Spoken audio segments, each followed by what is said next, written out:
Hey guys, how are you doing? Airball here, and we're here with another Pioneer video. This is the first Pioneer video on the channel where we're not playing in a tournament, we're just playing in a MTGO league. And I was finally able to get the Rakdos deck off of our sponsor CardHoarder's website because they finally had 4 copies of Graveyard Trespasser, which is tremendous in the meta. Before we get too deep into this, I want to let you guys know a few things I'm thinking about for the direction of the channel. In particular, I want to know which kind of decks, what kind of formats you guys want to see. Based on the metrics I'm seeing, Pioneer just smashes all my other videos out of the water. So I am kind of leaning away from Arena for the time being and switching over to Pioneer. Not exclusively, but at least more. Currently, Pioneer is 1 out of 3 videos a week. I'm thinking of bumping it up to 2. Let me know what you guys think of that. Yeah, so your feedback will basically dictate the future of the channel, as it always does. And I'm very interested to hear your guys' thoughts. With respect to this deck in particular, I was flipping through some dumps of MTGO 5.0 deck lists, and this is one that I found back when I realized after refreshing CardHoarder that Graveyard Trespasser was available, and I think this is pretty cool. I think this is a pretty good build of red-black. I think that it has tools to deal with just about everything except the decks that go way over the top.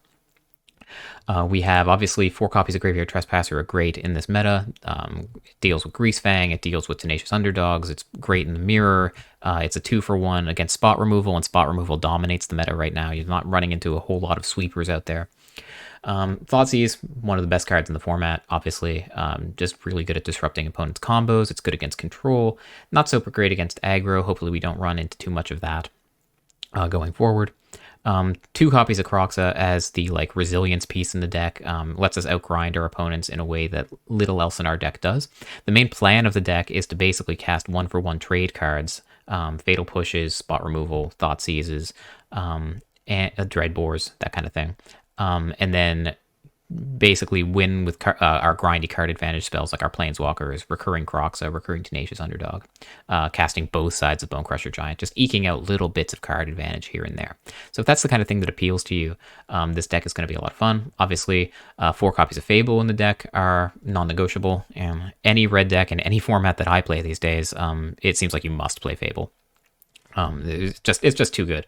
It fixes your draws. It's efficient. It gives you 2/2/2s. And Kiki-Jiki's a real threat, especially if you can land more than 1. In the sideboard, this sideboard I think needs some significant work.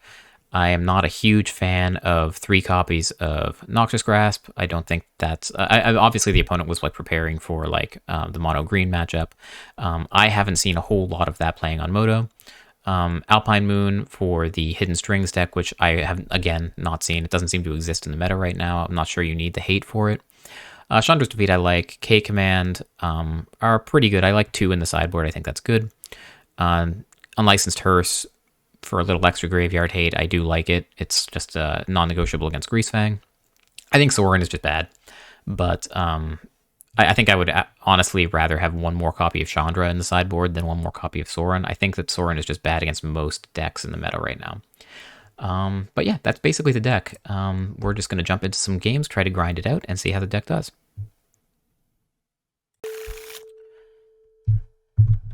Okay, on the draw with a reasonable opening hand, we have lands, we have Graveyard Trespasser to deal with any early graveyard threats. We're definitely keeping this. But on the draw, this could be a little bit rough. Takenuma and Thoughtseize. Yeah, so probably some kind of mirror match here. I do need to focus on using the actual Moto interface for Thoughtseize and stuff, so I can manage the revealed information. It's not something I'm used to. It's usually something Arena handles for you. Opponent discarded Graveyard Trespasser from us. Is there any value to keeping up Fatal Push here? Probably. It means that they're worried about some graveyard threat. It could be Tenacious Underdog. Might be Kroxa. Actually, Kroxa seems a lot more likely. So maybe I just get the Blood Crypt out of the way. Sure. I think I like that. There you go.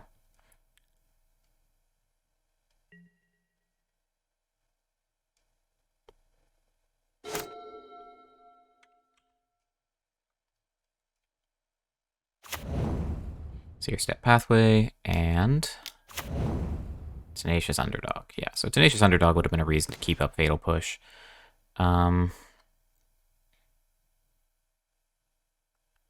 I don't think it's that bad. I think we can just play our own Blood Tithe Harvester here and contest the Tenacious Underdog. Yeah. I think I like that.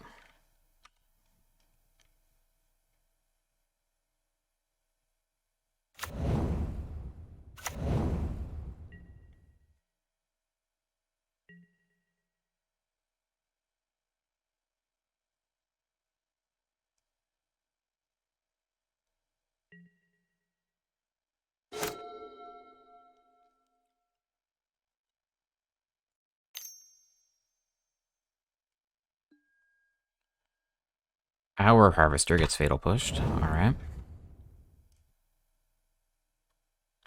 And next turn we can just Fatal Push this Tenacious Underdog and play another Harvester. Our hand is kind of weak. It's kind of got like the mopey, low-impact cards. We're not like... Oh, never mind. We have Fable the Mirror Breaker now.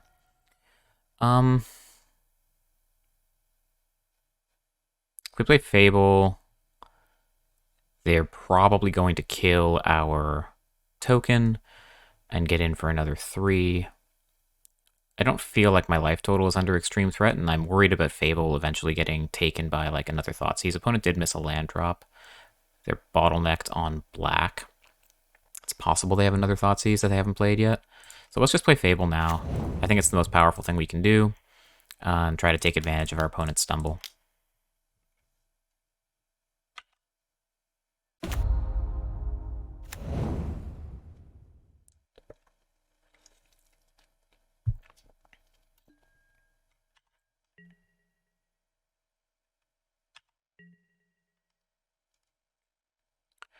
Opponent attacks. We are not interested in trading here. Because they get graveyard value for the Tenacious Underdog, and we only get battlefield value for the Goblin. So we are just going to take it. And untap. Okay, so this will resolve. And what are we discarding here?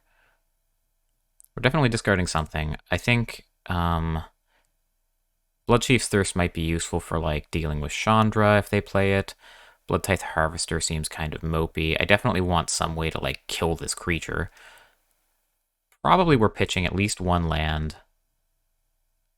And I think we're just going to try to be on the board enough to be able to deal with a Chandra if it comes down. So I think we're also going to pitch the Bloodchief's Thirst. We find Fatal Push, Haunted Ridge. Okay. Not the best. So we'll go to combat. Swing. Make our treasure. They take 2. We're going to play our Blood Tithe Harvester. And we're not really interested in Fatal Pushing yet, I don't think. I suppose it's possible they have up Nixilis, which would be a good reason to do this now. In fact, I think I've convinced myself, yeah. Let's just kill this on the spot. Because I don't want them casting Ob Nixilis and being able to get value off of it.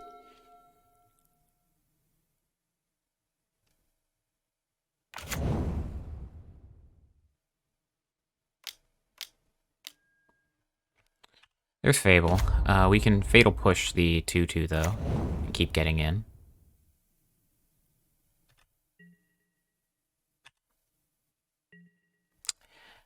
End step. Fatal Push. And untap. Opponent has 3 cards in hand. We have only 2. We did draw Dreadbore, which is a pretty good answer to a Resolve Planeswalker, should they find one. I think the plan here, therefore, is just to get in. Like, we're going to activate the Den, and we're going to swing out.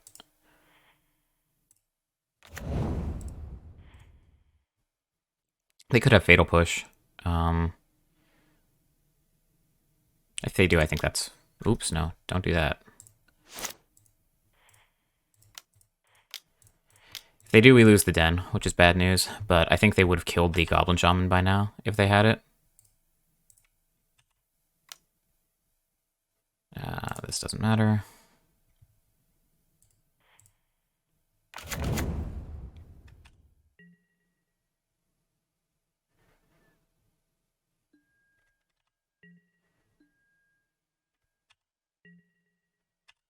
Okay, so opponent's at 7. We have a pretty compelling board, and whatever they play to block, we should be able to kill with the Dreadboard to push through lethal.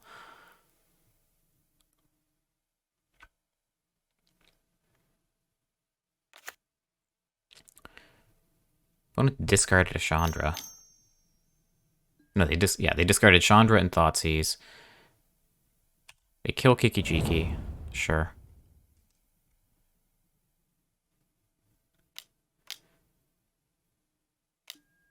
And they play Graveyard Trespasser. Sure. So I think they are just dead. They go up to 8. And we're going to be able to Dreadbore the Graveyard Trespasser and swing in with Den, and that's going to be lethal.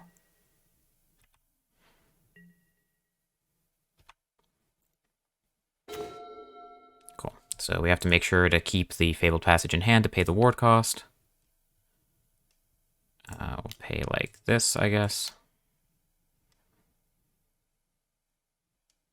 Sure, that resolves. Yeah, sure. It's clear. We could just discard the Fabled Passage and then we get in for lethal, like I said. Cool. Okay, so game 2.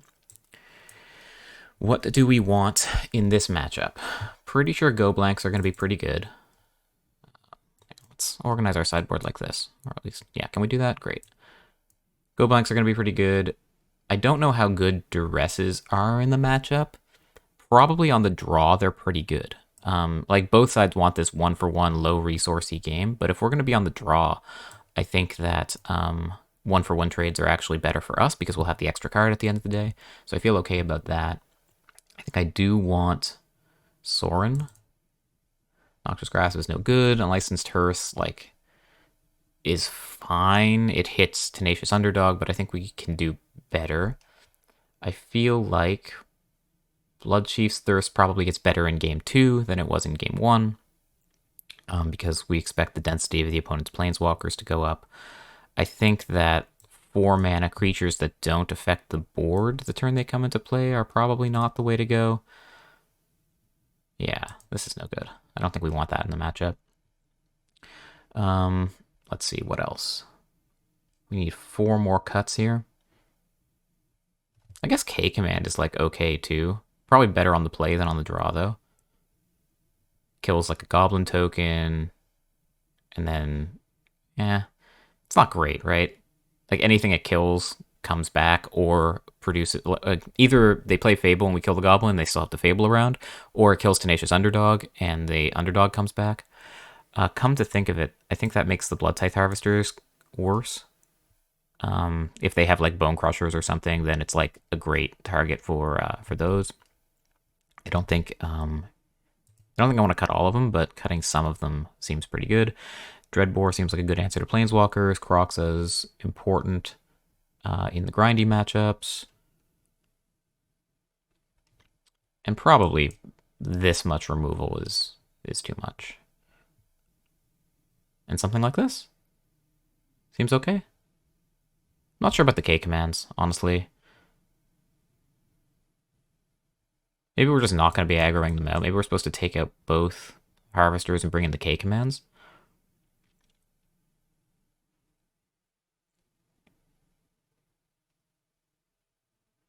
I don't know.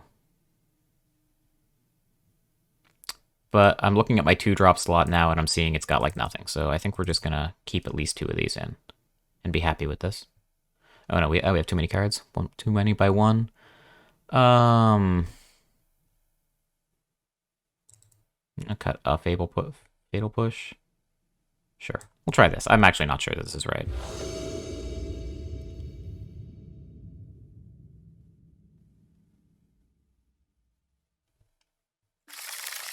Okay.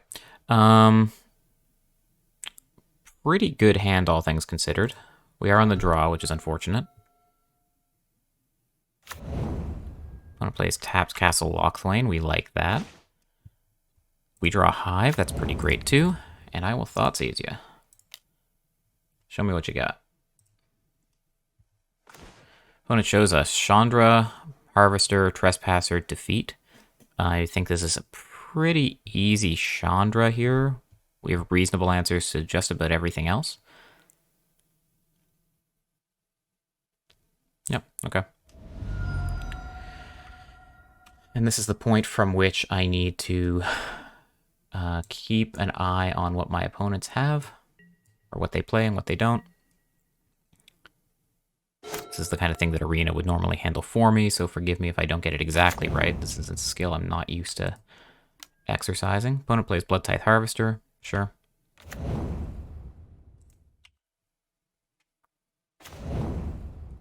So we have the option here of killing the Bloodtithe Harvester or playing Tenacious D. I think I'm down to play Tenacious D. And if they want to trade, then that's great.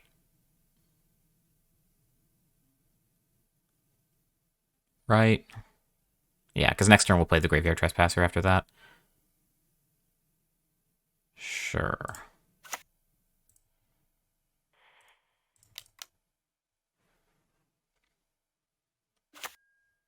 Say go.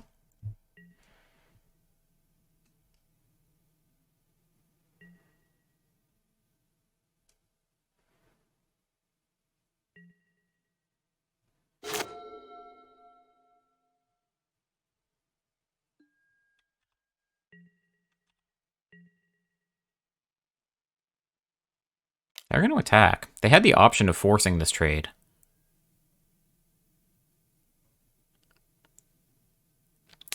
Could this mean they have a Graveyard Trespasser they want to play? We know they have a Graveyard Trespasser they want to play. Yeah, so we don't want the Tenacious Underdog to be in the bin when the Trespasser comes down. So I think we just take this.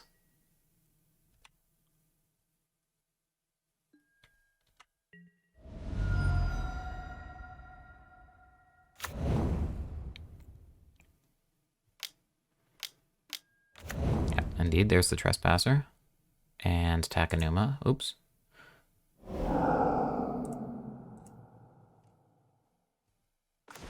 Alright, so we untap. I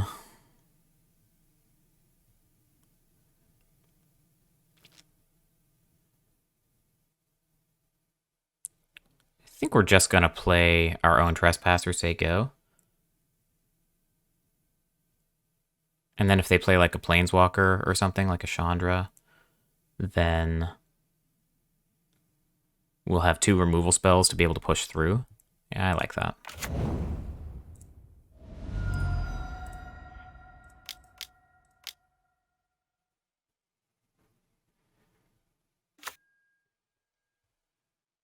And I guess we're going to target Chandra. Why not?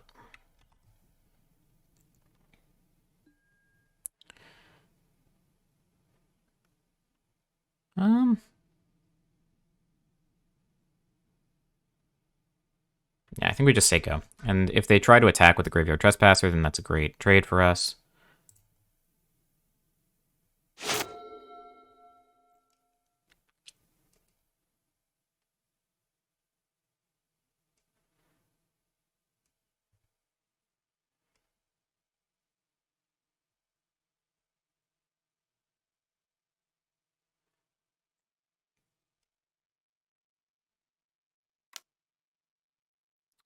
Graveyard Trespasser gets strangled.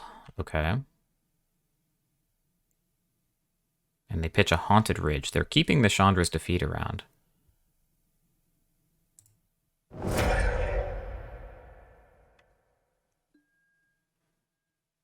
Okay. So they force the trade on the underdog. Trespasser's going to get in and exile that. I think that's fine.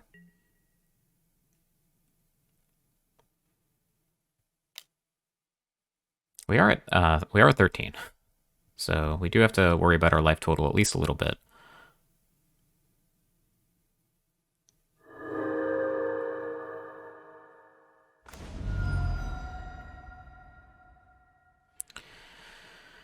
Yeah.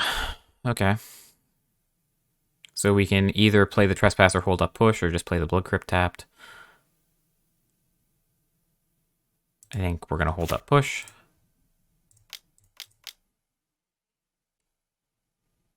If they kill the Trespasser, that'll enable Revolt. And we can target the Blood Tithe Harvester, gain a little bit of life back.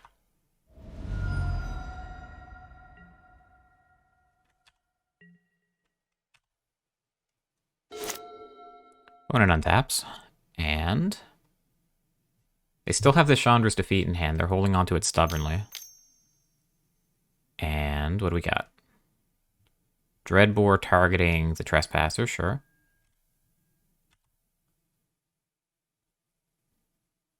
And they pitch Angrath, okay. So that resolves. And we have the option to Fatal Push their Trespasser pre-combat. And I think we want to do that. The question is, what do we discard? Do we hold the Bloodchief's Thirst, or do we hold the Blood Crypt in the interest of getting in with the Hive? I think the answer is we hold the Bloodchief's Thirst. Because we're more likely to be able to draw lands and spells, and this last card in their hand is probably pretty good if they're discarding Angrath.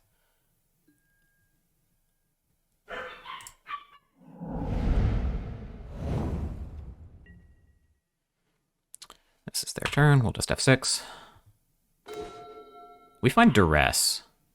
So we don't get to attack, but I'm definitely happy to Duress, because we're confident that this card is pretty good, whatever it is.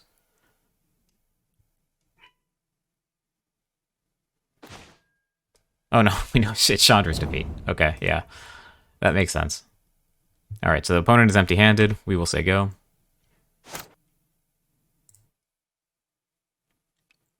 If I'd known it was Chandra's Defeat, I probably would not have cast Duress there. Although, maybe I am supposed to, just because if we draw Chandra off the top, then we want to be able to play it without fear of it getting killed. Okay, we're going to say go. Opponent has this Castle Lochthwain, which is an absolute mirror breaker.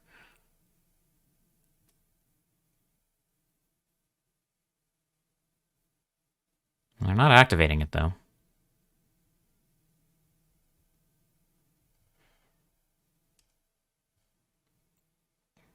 Oh, they're not activating because they don't have to double black to do the activation. Okay, that's pretty great for us, actually.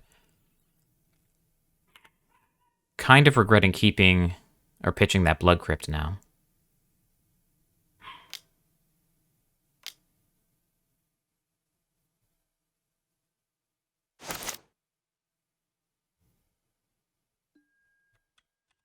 Opponent tries to tap 2 and then decides against it.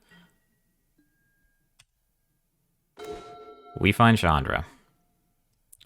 Alright, now's the time. Hopefully they don't have another Chandra's Defeat. Chandra plus.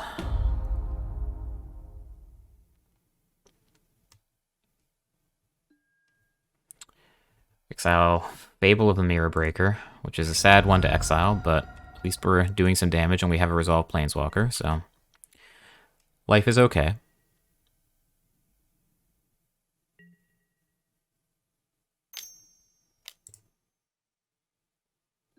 Opponent cracks the blood.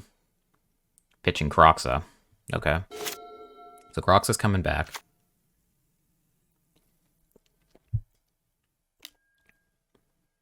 Alright, so our entire hand is gone now.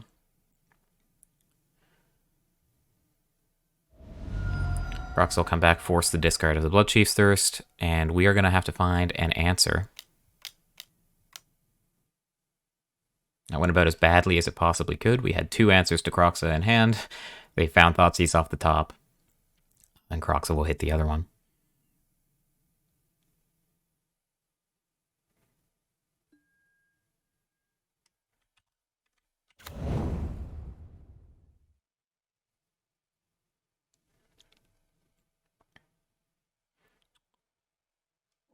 We do have several answers to Kroxa.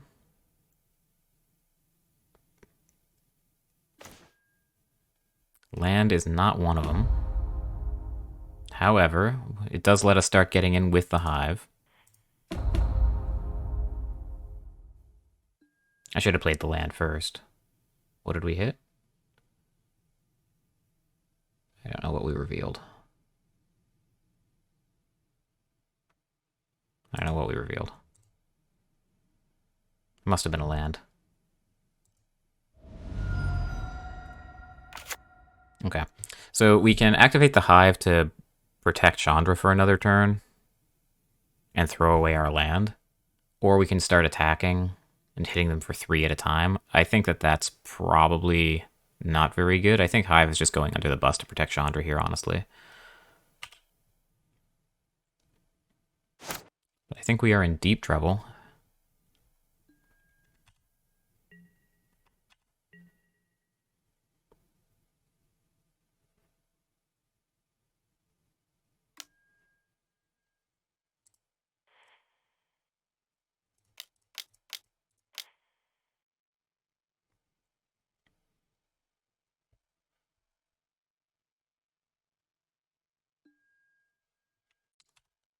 It's the attack step.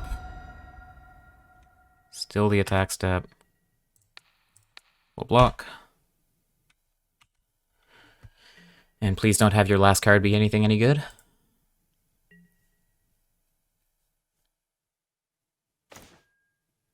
We find Blood Crypt.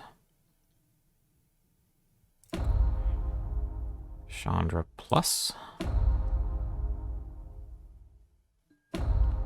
We find our own Kroxa. That is gas.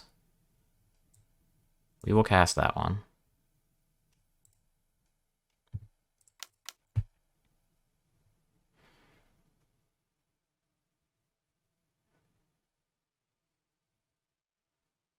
We don't have the mana to recast it this turn, which is unfortunate. Opponent stomps what? Me. Yeah, okay. Then we are dead. Yeah. Okay. In that case, we're screwed. So I'm just going to concede and save time.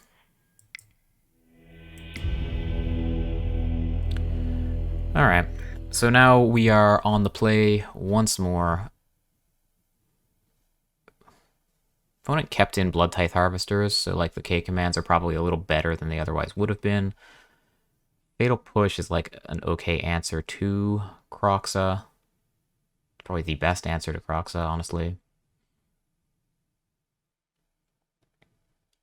I think I'm okay cooling it a little bit on the Duresses on the play. I don't want to get rid of all of them, obviously, but I think in general, 1-for-1 trades are not great for us when we're on the play. And I think I'll bring in the K commands, and I think we can be a little more aggressive, maybe, with our own Blood Tithes.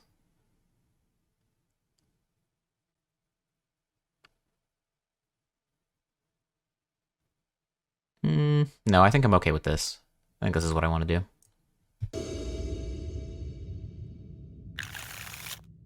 On the play, we trimmed the Duresses, and now we have Mono Duress, but we're definitely keeping. It's a pretty painful opening hand, though. Probably leading with turn 1.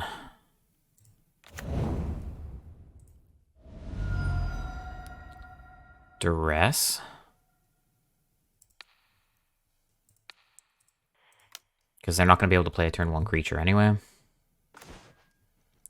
Find Chandra, we find Fatal Push. We'll take the Chandra. Say go.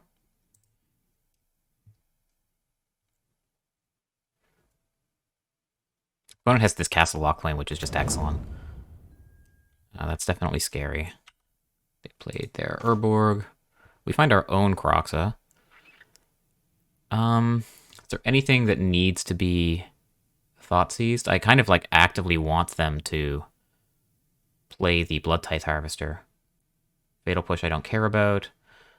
Yeah.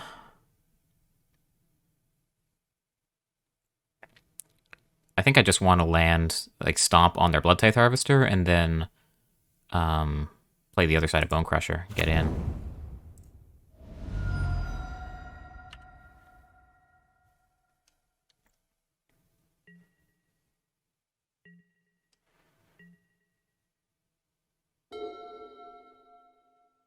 I mean, it's basically face up, right?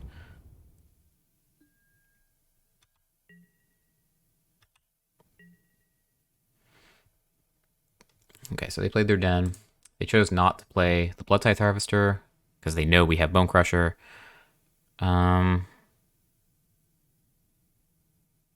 I still think I want to do this. Let's get in.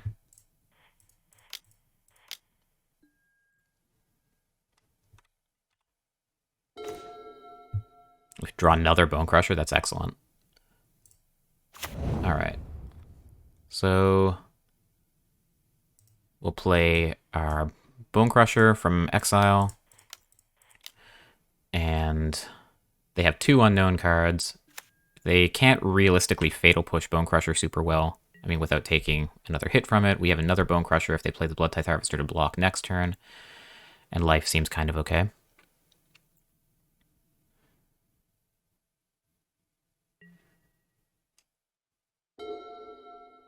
They untap without doing anything. Haunted Ridge comes down.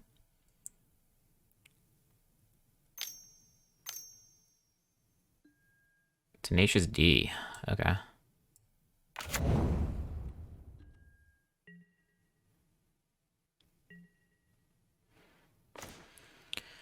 Okay, so if we stomp that, then they get to Fatal Push our Bonecrusher Giant. So probably the play here is to just Thoughtseize this Fatal Push and then Croxa. I guess if that's the play, then... Well, let's see what we're working with. Let's target them.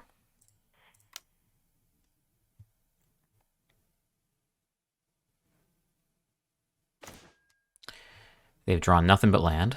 Okay. So we'll take... Do I want to take both of these?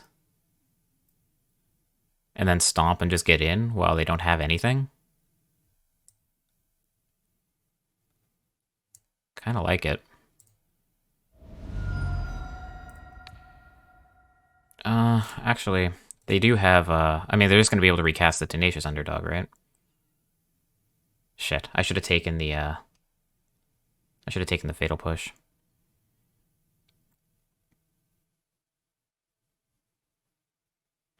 Shit.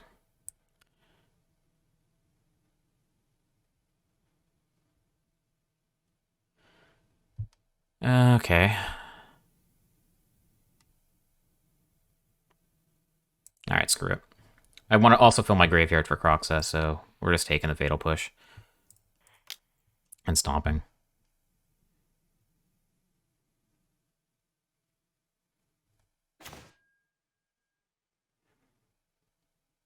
Okay, we'll take Fatal Push. And we know their hand is just these lands.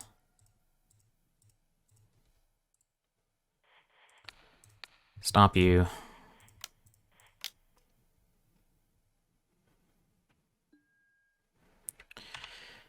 And we will strike while the iron is hot.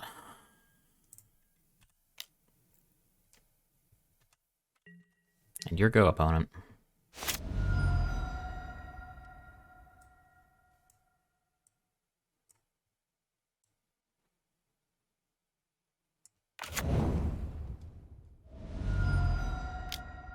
Haunted Ridge and pay the Tenacious D cost, sure.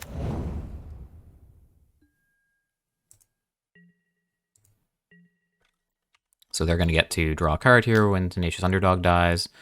But we're going to just keep getting in. Start off with Croxa, see what happens.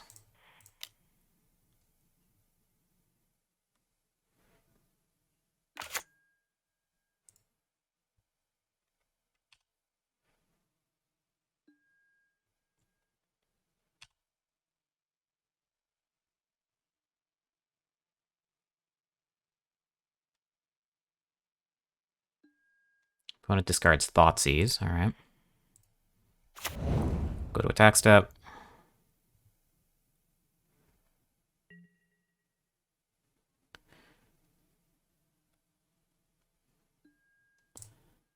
And these Bonecrusher Giants are gonna try to go coast to coast.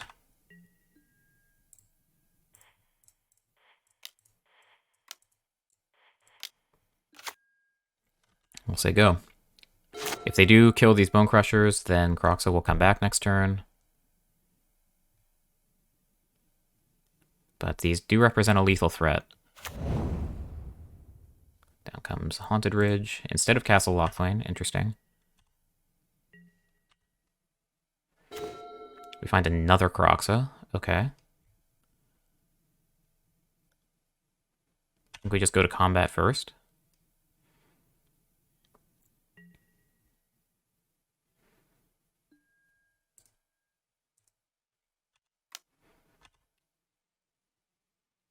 They may be forced to block with the Den here. That would be great. Yeah, that's exactly what happens. So the Den is going to trade with the Bonecrusher, and they're still going to take 4.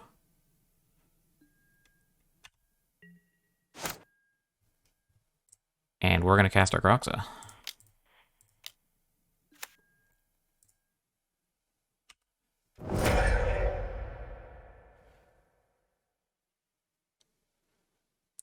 And just like Mary Tyler Moore, we might be going to make it after all. They go to 1. Tenacious Underdog no longer an option to cast. And we win. Opponent shows off a handful of land. That's kind of what we were going for. Just to grind them out and get them dead before we can go deep into the late game. We were pretty effective at doing that, I think. Okay, cool. So 1-0, on to the next one. Okay, we are on the draw with a 1-lander. Can't keep that. This is better. We're definitely keeping this. We have 4 lands and 3 spells. So the question is what to put back. Castle Locthwain is really good in the mirror match, which this could very well be. I think Sokensen is probably the worst of the bunch, so let's put that back. See what we're up against. Den of the Bugbear.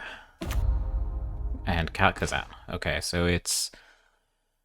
Alright, so it's mono-red.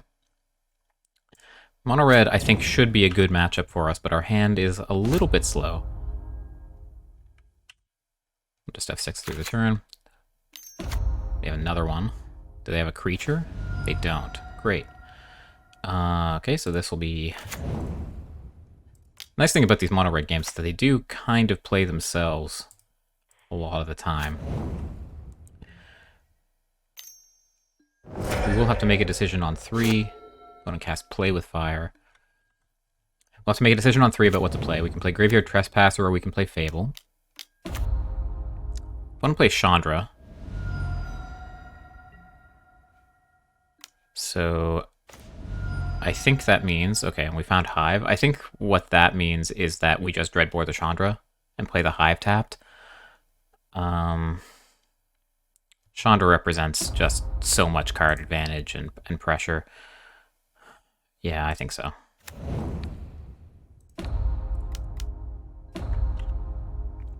We are at 15.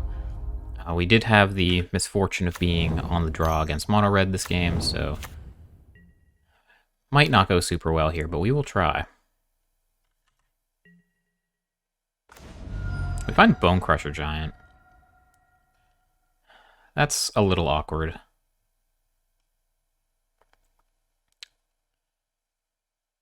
So I think what this means... Okay, so let's just do some math. If they play land, activate Den, that's 4, 5, 7, 9 damage. They have 1 card left in hand. It probably can't kill the Trespasser on its own. I think we play the Trespasser as a blocker and then try to go on offense next turn with Fable plus Bonecrusher.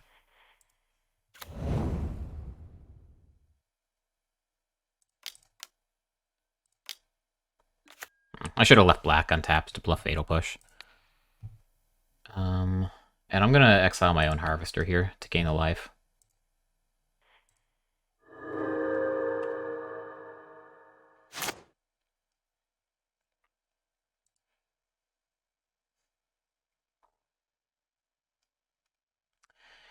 Opponent might have a difficult time avoiding turning it to night, and indeed that's what happens. So Den gets activated.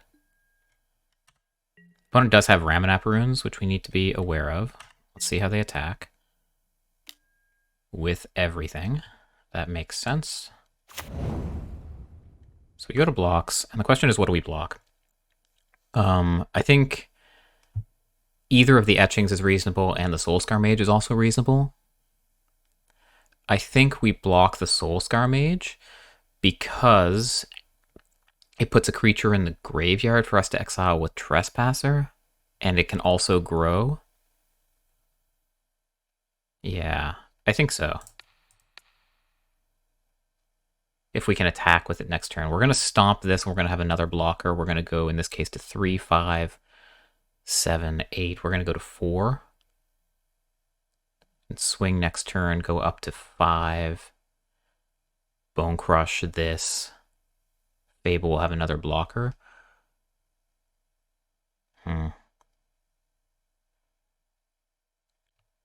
Probably not supposed to do this. We're probably just supposed to minimize the amount of damage that we take in that case.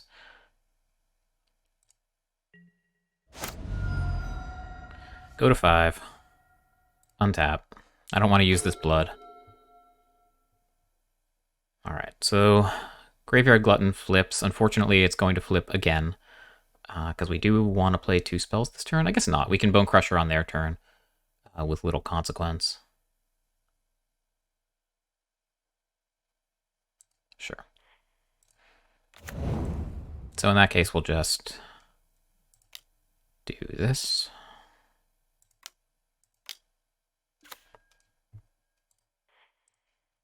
And we're just going to pass a turn. And hope that they run out of gas.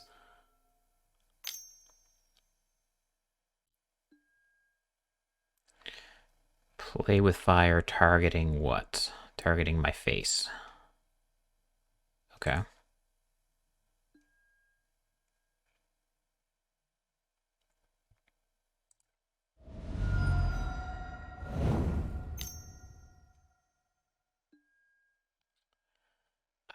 We're just dead. Wow, those were some pretty good draws from the opponent. Great. Okay. If we had attacked, I don't think that would have made a huge difference. Yeah, I think we were just in trouble. We just kind of got mono-redded by a reasonably good draw. So against mono-red, what do we want? I guess a copy of Chandra's Defeat is okay. But I don't think we actually need to sideboard too much. I feel like these Croxas are probably pretty bad. They don't affect the board. Maybe I just want, especially on the play, maybe I just want the extra removal. Chandra may be difficult to defend. Maybe we cut one of those. And just go with something like this. And maybe Sorin is better than Chandra in this matchup. So maybe we just swap in 1 Sorin for 2 Chandras. Yeah, I think this is okay. Actually, no, these Thoughtseizes are terrible. We don't want any of these. We don't have a whole lot of tech for this, unfortunately. So we need to bring in 4 cards. I guess it has to be... I guess these Croxes have to come in. And... I guess the Chandras? Alright, we'll give this a try, I guess.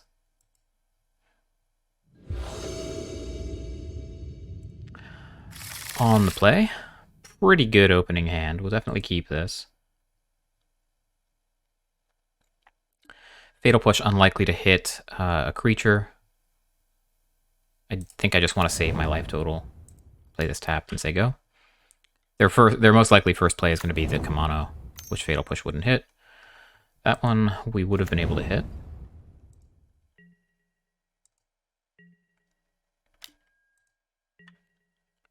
So I think the play here... Find Fable.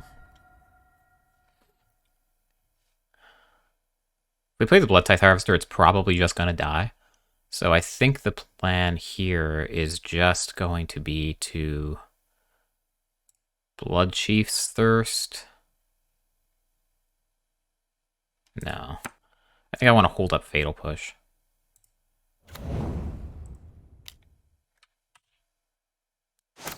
And we'll see what they do.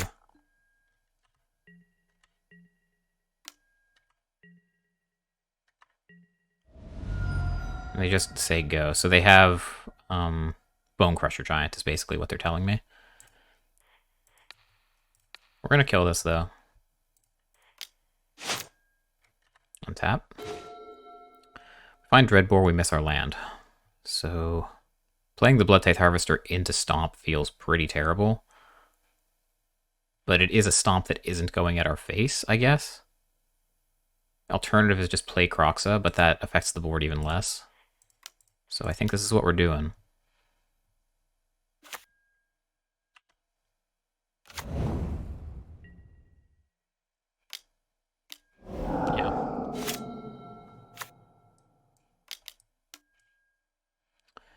Yeah, so they just play out the Bonecrusher Giant. That does suck.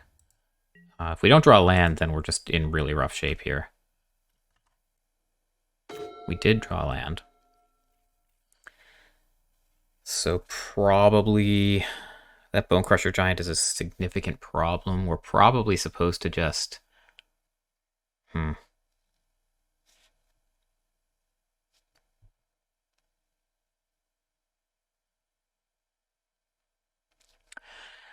torn, right? We can crack the blood, use Fatal Push on it. We can just Dreadbore it and hold up Fatal Push. Or we can play Fable. I think those are the reasonable options. And I think of all of those, I like Fable the most. Because this is like a snowball-y card. I want to get it down as quickly as I can. We already stumbled by missing a land drop. Okay. Chandra's really good. And I'm glad we held the Dreadbore for that.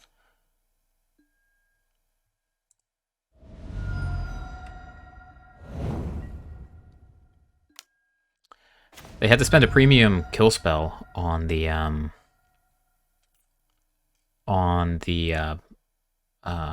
what's it called? On the Goblin token. So that's good news at least. Yeah, so we're going to discard, I think, Fable number 2 and Kroxa. And not find land, remarkably. So...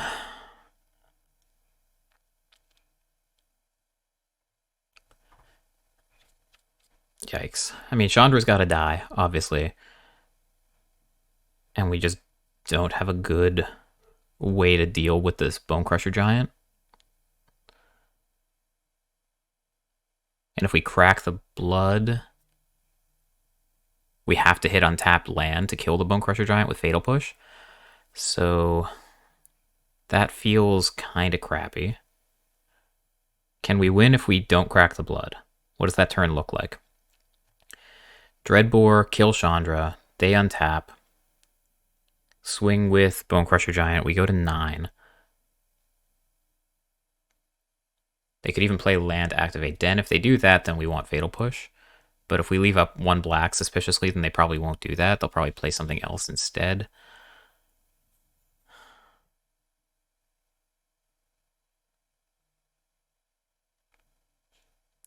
With 3 cards in hand, I don't think we win that game.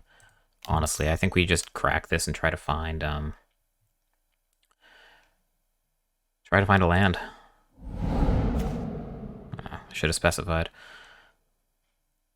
Okay, well, then I guess Chandra's going to live another turn because that's less damage than the Bonecrusher Giant coming in. Yeah, just need a lot to go right from here.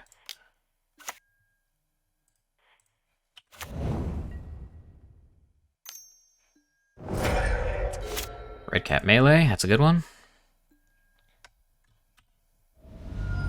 So we go to 12, they have 3 cards in hand, Den gets in, and we are in deep, deep trouble. That's a lifelinker.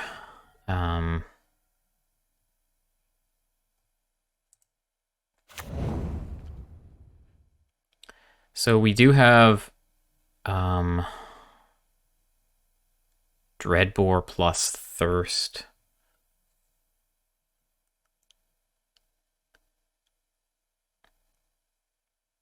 we're dead to like any reasonable burn spell in their hand too with Chandra. So I think that precludes us from playing this, even though I really want to. We are just so unbelievably dead.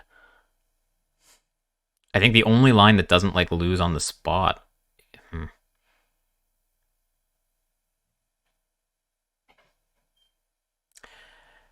I guess we Dreadbore the Chandra. Bloodchief's Thirst the token. If they kill Kiki-Jiki, which is our blocker, then we can Fatal Push the Bonecrusher Giant, but then they just activate the Den. I still think that's the only way.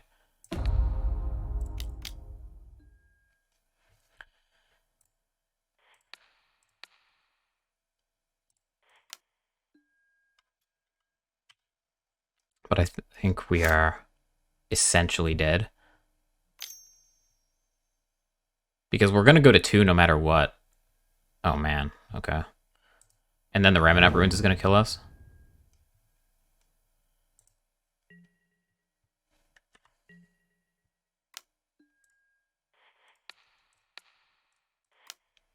Yeah, I feel like Chandra has just been outstanding. I think normally this matchup should be pretty good, but Chandra has just made this pretty much impossible. Their draw was also great, but yeah, I guess this is like more like mono red burn than anything. A lot of their damage went to face instead of coming from creatures on the board. And the Rakdos matchup is good against the creature-based deck because we're just really good against creatures, but this had a lot of face damage in it. Stomp, Skewer the Critics. Chandra did a great job enabling Spectacle for them. So, yeah, tough loss. Okay, on to the next one. A reasonable opening hand. We keep this. Wish we knew what we were up against. The question is, do we hold up Fatal Push or do we guarantee access to 2 mana on turn 2? I think the answer is guarantee access to 2 mana on turn 2 because then we'll have the option to Fatal Push next turn anyway if we want. It's not like we have a good 2-drop. Everything is removal. But it just plays Fable Passage. Sure. That could be anything. Could be Rakdos. If it is... Yeah, I think we're just supposed to shock in the Blood Crypt here and hold up Stomp. Like, the chance that they crack Passage, untap, play, like, Bloodchief, or the Blood Tithe Harvester, is really high, and I want to be able to Stomp that, not Fatal Push it. They do get a Swamp. It does seem to be a mirror. Kroxa, sure. So that's fine.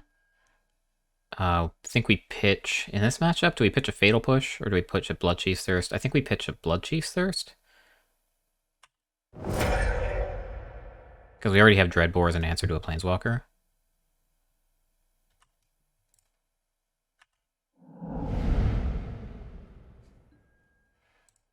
Like, just casting the 2-mana side of Kroxa is not great in this mirror because we just make 1-for-1 trades that our deck is already built to do anyway.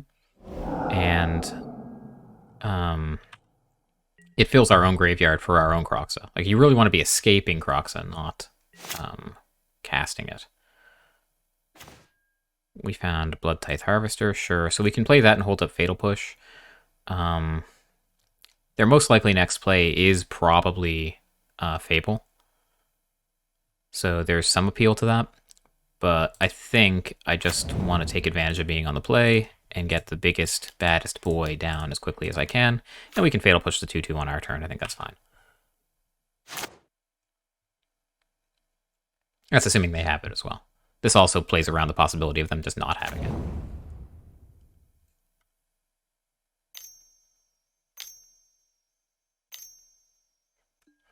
No, of course they do.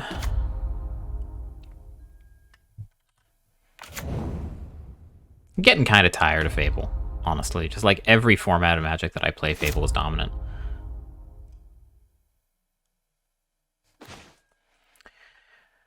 We find Blood Crypt. Okay.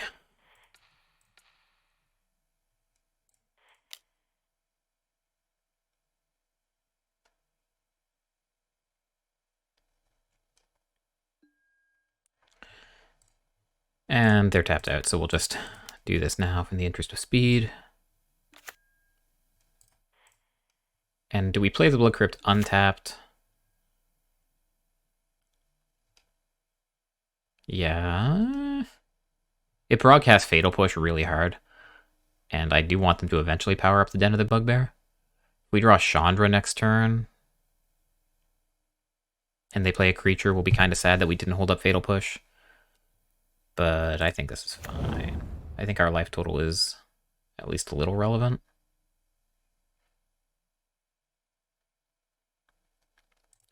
Sure. Oh no! No, don't do that.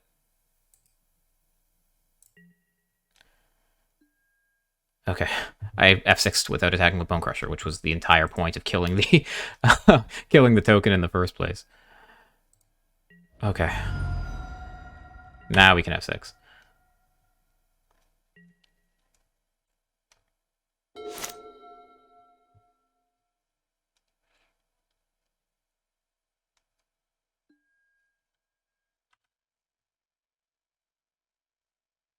Opponent does have 6 cards in hand to our 2.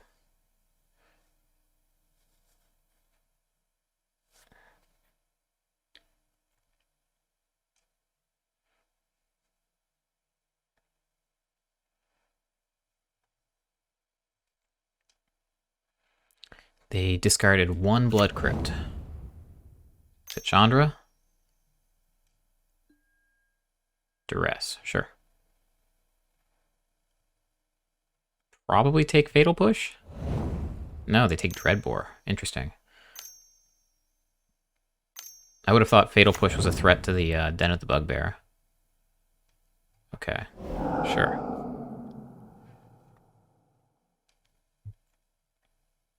So we do have the ability to crack the Blood token, use the Revolt on that to kill the Graveyard Trespasser. But I don't think I care. Especially now that I've drawn my own Graveyard Trespasser, can hold up Fatal Push for something else, like an activated Den, or Kiki Jiki. I think that's the plan. So combat. Swing.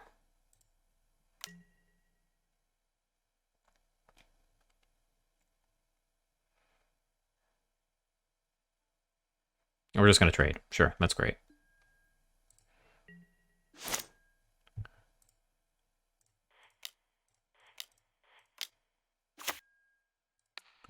And we can hit their Croxa, which is great.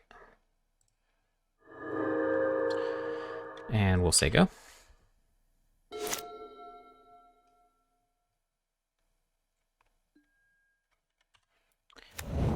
And with luck, we can crack the Blood on our turn and kill the Reflection. Does this actually tell me it's CMC? I think this... It doesn't count towards Devotion on the backside, but I think its CMC is still 3. So Fatal Push doesn't just raw kill it here. Although if they do power up the Den and attack me... Well, that would be insane with the Graveyard Trespasser, right? Kalitas. Okay.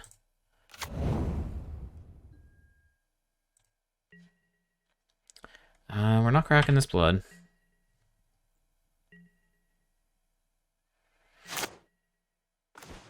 We draw Den.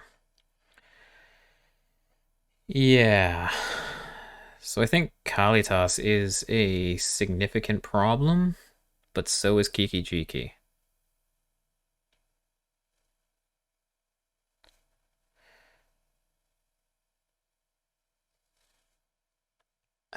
I hate it.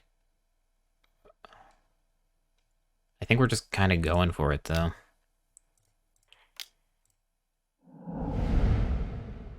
I could do it on their turn. We draw our own Graveyard Trespasser. Does that change things?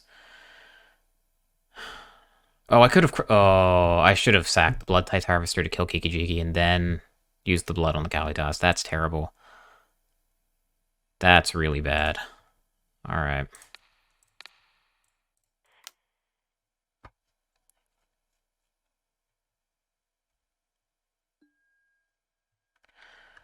Alright. Combat.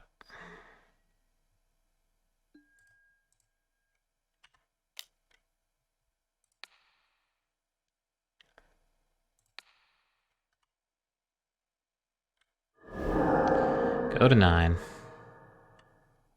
And it's your go, opponent. Please don't play something... Oh, they're just going to chump? Or trade? That seems great.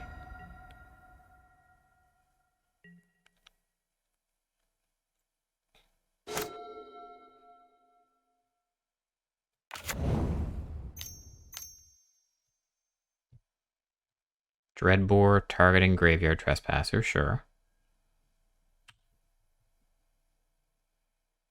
Pitching Fatal Push.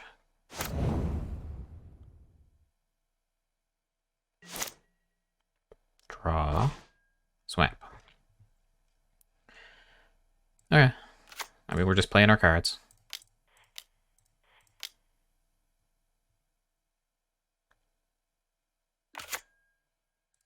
And we'll hit their Graveyard Trespasser, I guess, and say, go.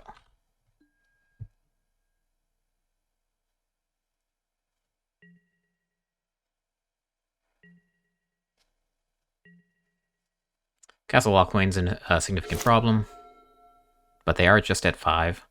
Like, if they don't make a play this turn, Graveyard Trespasser flips and they die.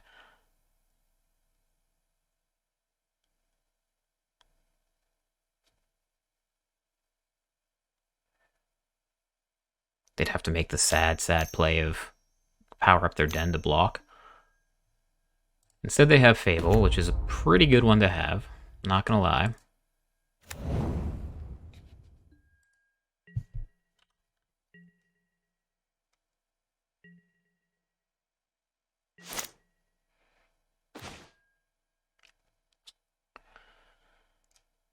Huh.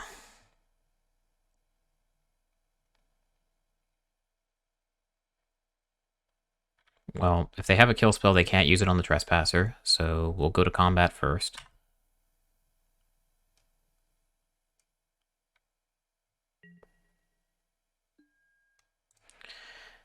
Attack you.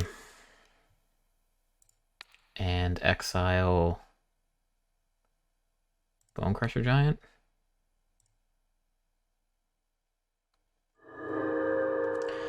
And now the interesting question is, like, do I even cast this Thoughtseize? Because if I don't, then it'll flip to Night.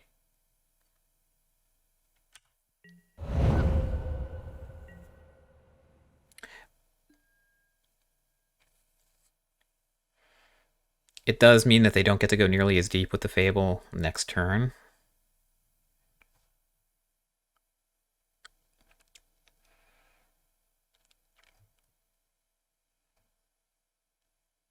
And it'll be very difficult. Like, they'll only have one card, so anything that they draw that would kill the Graveyard Trespasser won't anymore. I think that means we're supposed to Thoughtseize them.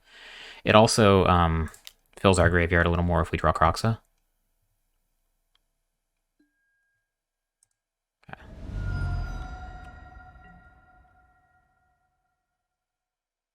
Does mean they take a little less damage if they choose to draw with Castle Lockwain, but if they do that, then they're dead. Almost certainly. I guess not, actually, because the Fable's going to flip. No, it's not going to flip yet. They loot this turn. Yeah, I'm just dumb. Don't listen to me. We do get to untap with the Graveyard Glutton. And they're probably going to have to block with the Den.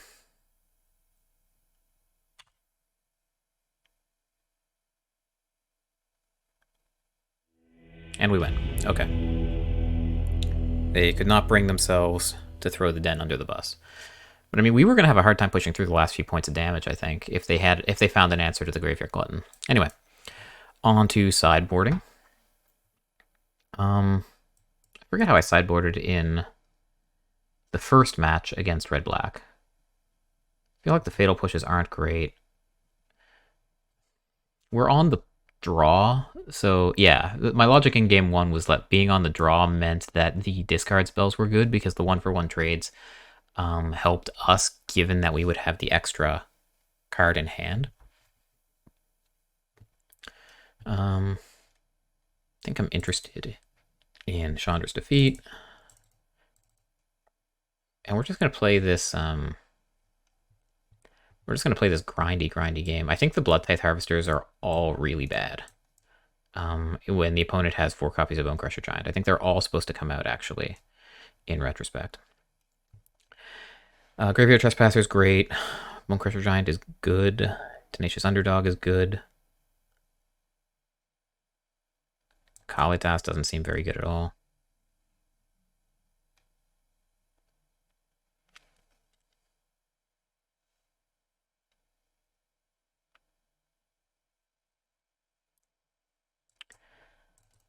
I guess I want one. Would I prefer Kalitas or would I prefer Colahan's Command? Truthfully, probably the Kalitas. Like, we're going to kill some of their stuff. I'm not, like, enthused about paying 4 mana for a creature in this matchup. But maybe we do just want big, bomby stuff. Yeah, alright, try this.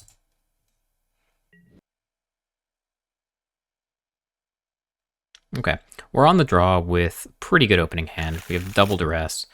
So even if the opponent has Thoughtseize or something, we'll still be able to Thoughtseize them right back. They play turn 1 swamp, nothing. Interesting. We find Hive of the Eye Tyrant. That's a pretty good draw. And we are certainly going to turn 1 duress. Oops.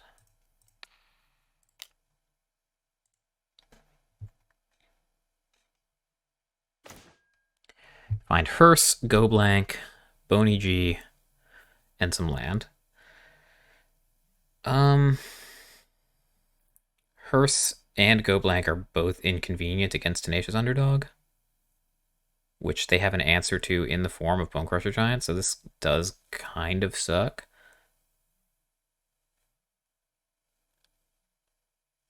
Yeah. I guess the play is just going to be to kill, like, take both of these, use the other duress next turn to prevent Tenacious Underdog from getting exiled. And I think that just means we take the cheaper one. The big concern is, like, if they draw Thoughtseize, and I only get to take one of these.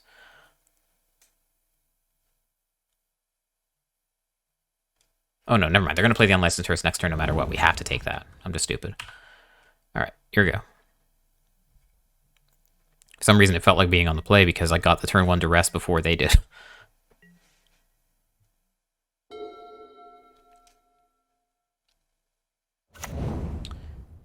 That swamp came off the top. Or no, never mind. That was the den. And they're just going to hold up Bonecrusher Giant, which makes sense. What do we draw? Our own Bonecrusher Giant. If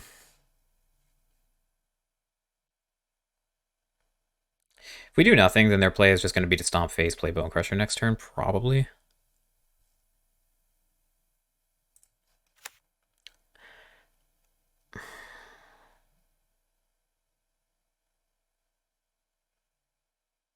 Yeah, we just have to do this, unfortunately. We have to duress and take the Go Blank.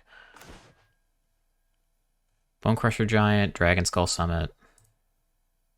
Bunch of stuff.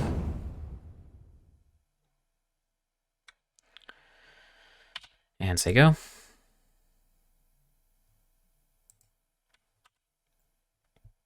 The opponent did not stomp. That's interesting.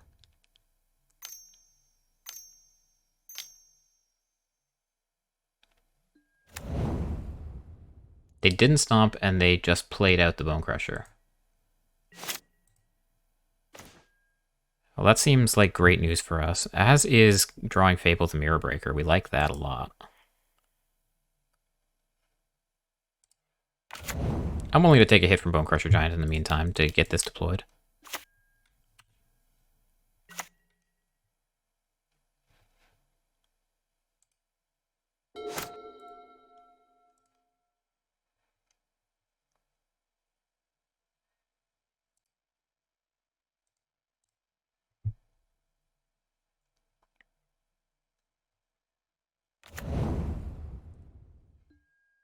Crack the Fable Passage, sure.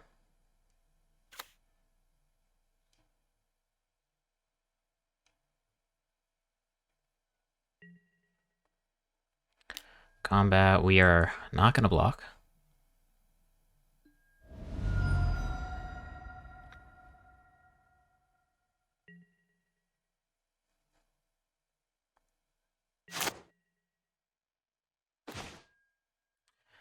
Okay.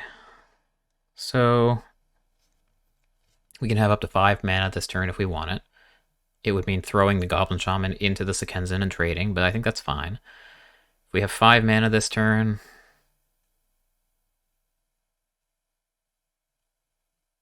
it's probably still just Dreadbore Tenacious D. Yeah. I think I just pitch one of these lands. I didn't understand. Shut up, watch.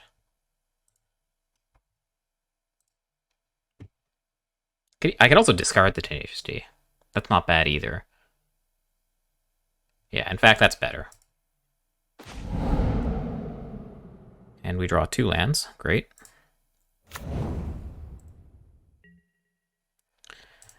We're going to attack.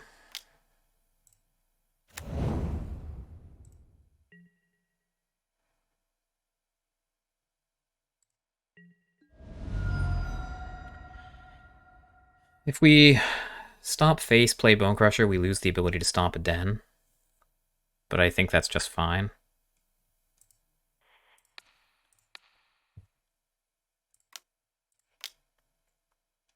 We're going to have a much better board than they are by the end of this.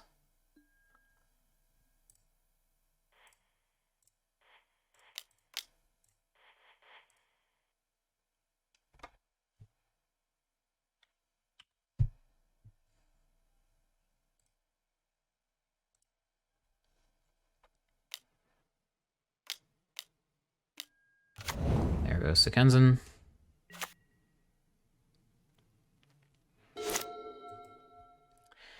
They have 2 1/1s. We have 2 lands, a Dreadbore, and a Dream.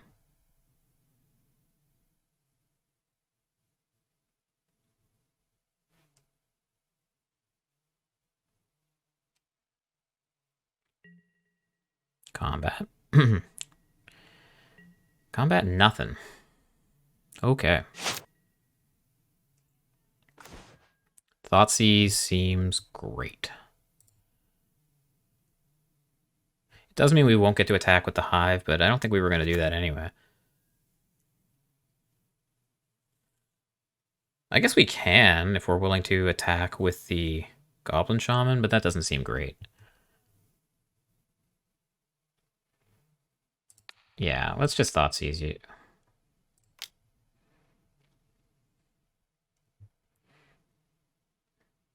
I don't know what they could have in hand. Like, they have 4 mana.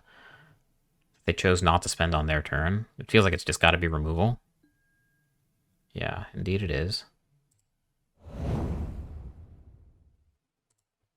1 card left. And it's a Hive. Okay.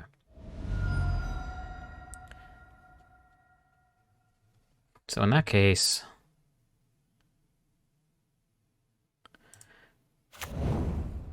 we can Dreadbore the Bonecrusher and attack. And then just start getting in with... Like, they have no removal for the Kiki-Jiki right now. Look, we'll be able to punch through for a bunch of damage. We'll go to 12 ourselves. They activate the Den.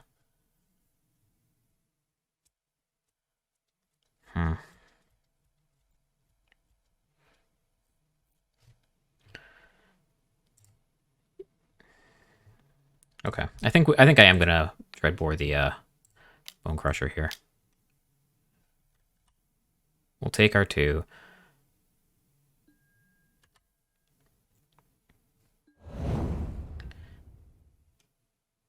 And go to combat. And are we attacking with the Bonecrusher or not? I think we are. I think we can win this race.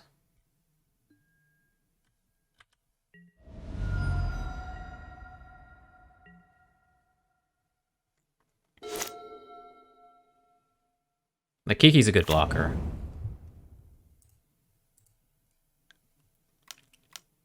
Like, if they animate the Den, they animate the Hive, sure. So this is fine, right? Like, if they attack with the 1/1s, we'll just block 1. Otherwise, we'll just take 3, and we'll be attacking them for way more than they're attacking us.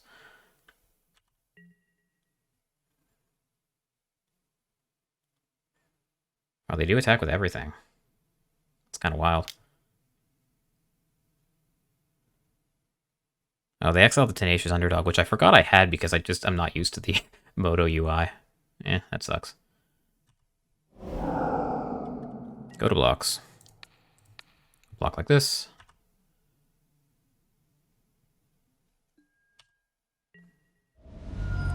Go to 8. And untap.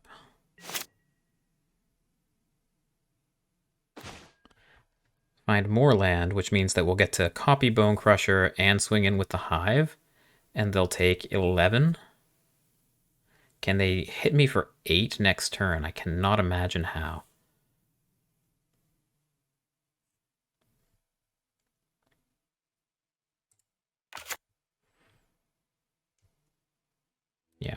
Yeah. They weren't literally dead, but probably not many cards that get them out of that. Cool. On to the next one. Okay.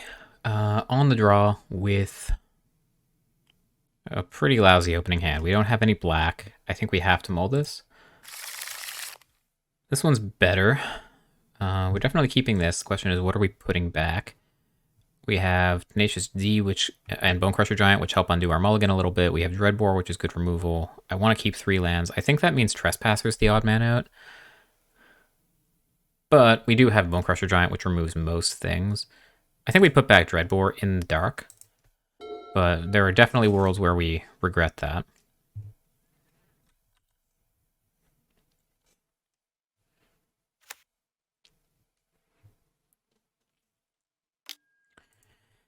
Okay, and we mulliganed into a Thoughtseize. So, life is hard. They take Graveyard Trespasser, sure. We find Fatal Push. Alright. I think we're just playing Hive. They don't know about the Fatal Push. Reasonable chance they play a 2-drop into it, which will kill. And then we can play our own Tenacious Underdog. Yeah, you got it. They take Bonecrusher Giant. That makes a lot of sense. Oh no. Shit. I was auto-passing because I didn't think there was a reasonable 1-drop they could play. What does this do? Can't block. Return it from your graveyard to the battlefield. Activate only if you attacked. So this could be like just mono-black. Ugh. They saw our Fatal Push as well. I don't know. I wish I'd Fatal Pushed it so I could just play Tenacious Underdog. That would have been great. That's what I get for auto-passing. I thought we were up against Rakdos again. Okay, I think we're going to play the red source Sago. We're going to Bone Crush on their turn, and then Fatal Push anything they play, and then play Tenacious Underdog. And I think we have to do this now, because I think the way Raid works, if they get to attack with this and we kill it after attacks, they get to bring it right back. So if that's the case, I probably should have just done this on my turn, so they didn't have the chance to sacrifice it in response or anything. Knight of the Ebon Legion is probably one of the best possible follow-ups here, from our perspective. And Scrapheap Scrounger. Okay, cool. Great. I think we play this on red so that we have access to... We are more likely to be able to play Chandra in the future.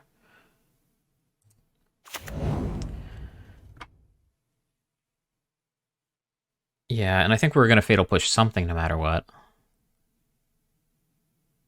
I would love it if they pumped their mana into the Knight on their turn. They are on 1 card in hand. Alright. We'll just play Tenacious D. Let's say go. The fact that we did this instead of playing Bonecrusher Giant would scream Fatal Push if they didn't already know we had it. In fact, given that they know... Well, I guess they can't attack.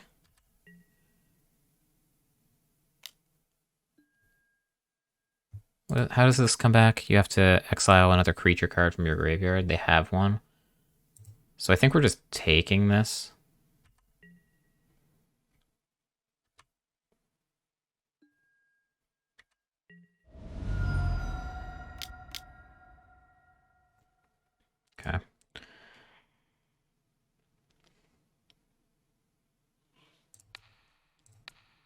Pretty sure we're killing the knight.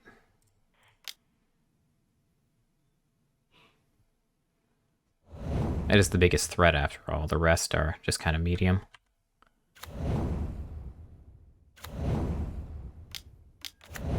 Oh, I didn't know that they still hadn't played their land. Okay, so yeah. Double Scrap Heap and Bloodsoaked Champion. And we draw Thoughtseize, which is among the worst possible draws. But they don't have great attacks.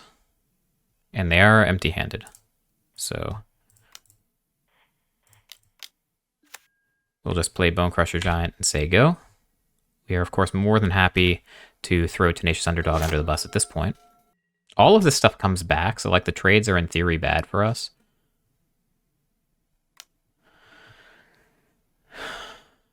So this comes back for free. I think if we're blocking these two. But then they get to bring back both, which just stinks. If they do that, then we have Fatal Push. I think we do have to block, unfortunately. What's the alternative? We take 8, swing back for 7. That's not like the worst, right?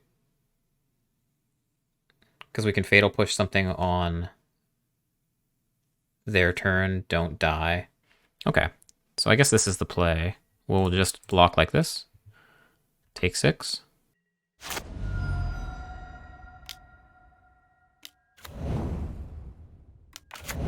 I have another knight. Yeah, okay. These trades ended up being pretty good for them. We are at 9. The knight needs to die, because its pump will be a serious problem. The question is, do we kill it now or later?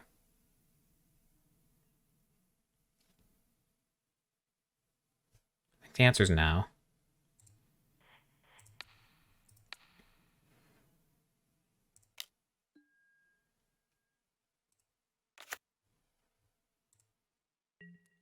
And do we attack with everything or not? I think we attack with everything.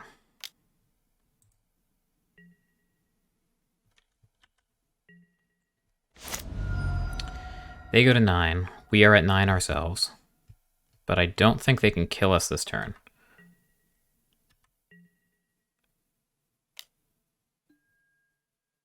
They attack with everything, sure.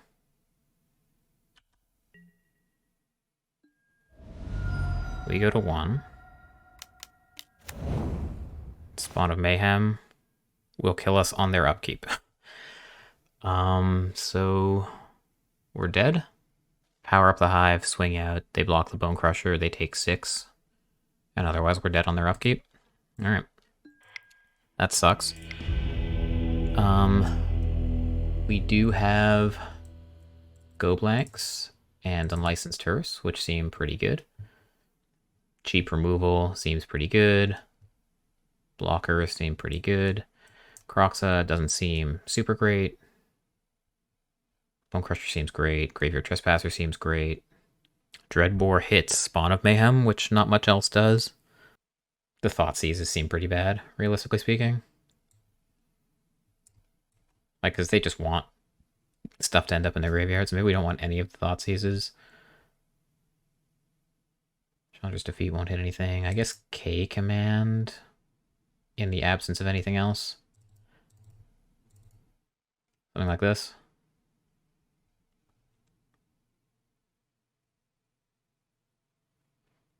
If we're spending a bunch of like cheap removal on their creatures, then Croxa might not be the very worst. But Colahan's Command hits literally every creature in their deck except Spawn. I think it's got to be good. We'll play like this. Yeah, we'll keep this. We don't love it, but we'll keep it. Play the Blood Crypt tapped. Say go.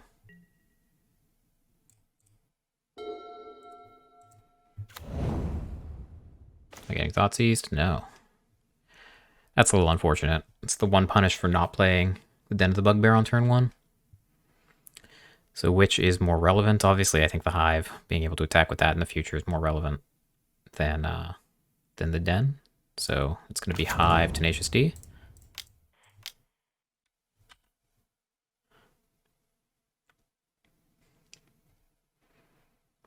I feel like this matchup should be pretty good. We have a ton of hate pieces against graveyard spells.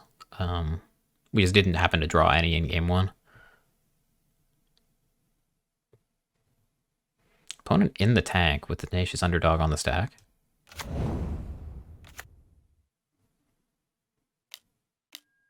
They have their own. Okay. That makes sense. We find Fable. So the question is, do we want to make this trade or not? I think that's true. I think we're going to hold back Tenacious Underdog to block. Because I want my life totals high given that I have Sorin. And I want to get a chance to activate him as much as possible, so staying alive matters more than trading damage. I don't want to race when I have this.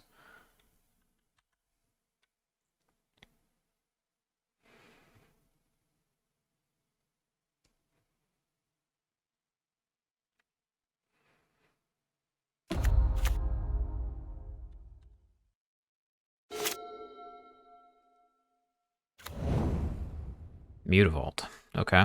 It's one I haven't seen in a while. I don't think I've ever seen it on Moto. It's one of the better manlands, though. I assume opponent attacks.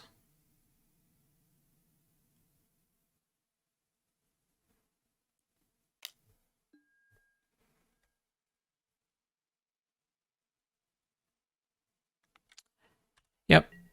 I think I'm happy to make this trade. If I wasn't going to block with it, then I should have attacked.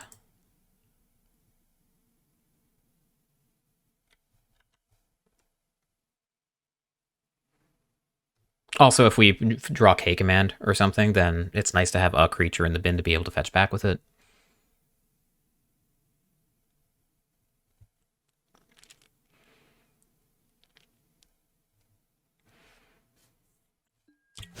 Does this, no, it doesn't fly. Opponent does nothing. Okay. I think I'm down to pitch 2 lands here to the Fable.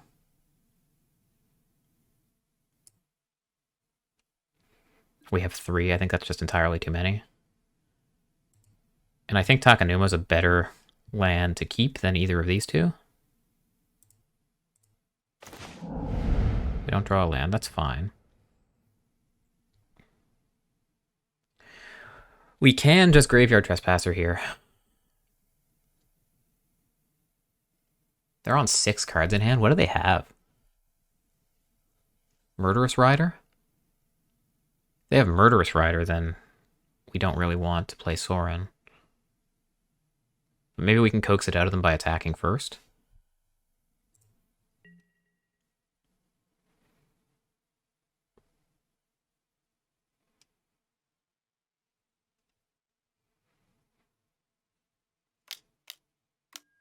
Yep, Murderous Rider it is. Main phase 2. And so they'll be able to blitz back the Tenacious Underdog. We'll have a 2/3 that trades pretty well with that. It's probably better to just play Graveyard Trespasser here to deny them the Tenacious Underdog and be able to attack with anything they put in the graveyard. If their play next turn is going to be to play the Murderous Rider, and I think that lines up really well. Yeah, let's just do that. I really want to play Sorin here on an empty board, but I don't want to allow them to... Yeah. If I play Sorin, minus. Tenacious Underdog blitzes back. Trades with a 2/3. They draw a card. We play Graveyard Trespasser the following turn. I think I like Graveyard Trespasser here just because it's a good play in its own right. It's not just about the Tenacious Underdog. It's also just a really good card to have in play that's difficult for them to deal with. And we'll have a defender for Sorin next turn. We don't have to attack with this.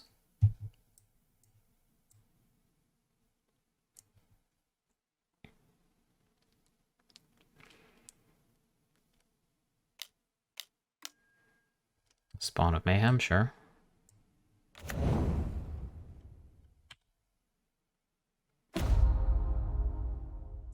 Okay, we drew a swamp.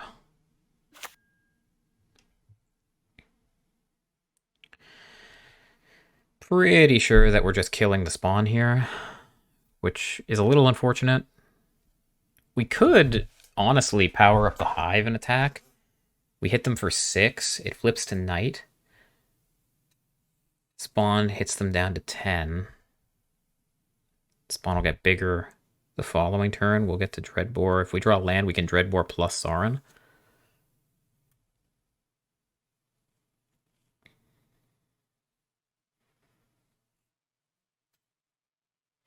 But I think I want to hive on a future turn where they have stuff in the bin, and also killing the spawn now lets me exile it with the Graveyard Trespasser, which I think I really like.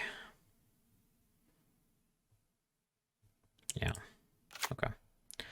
And next turn we'll have 5 mana to be able to... If we don't draw land, we'll have 5 mana for Sauron plus activate Geeky Cheeky, so I think that's the way to be. Although, I think it's Bloodchief's Thirst actually, not Dreadbore here, because we can't do anything with the mana anyway.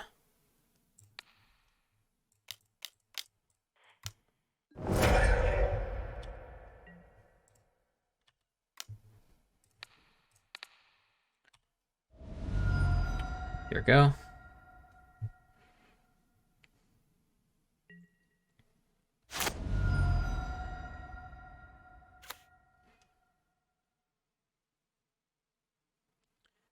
When it's on 5 mana, if they play a Planeswalker or something, sure, that's fine.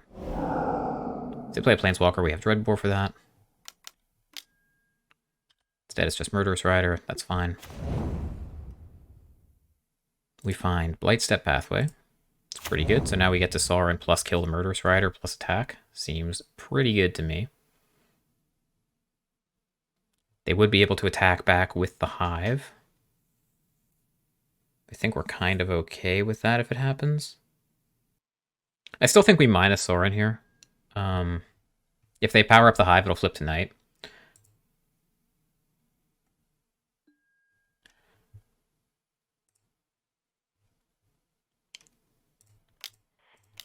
And Graveyard Trespasser will get big. And we'll be able to attack with the Hive. 7, 9 damage the next turn. That's much better than a card. If you want to take off your whole turn, then... Shit. Okay. Fuck. I just F6 instead of attacking again. I've been doing that a lot. Okay, well I guess we've decided to make this play. Protect Sauron.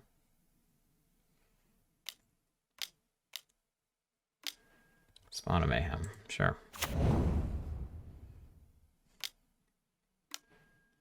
And scrap. Okay, so this worked out reasonably well, I guess. Bloodtithe Harvester, sure. Let's start with a plus. We find Kalitas. Yeah, we're going to keep that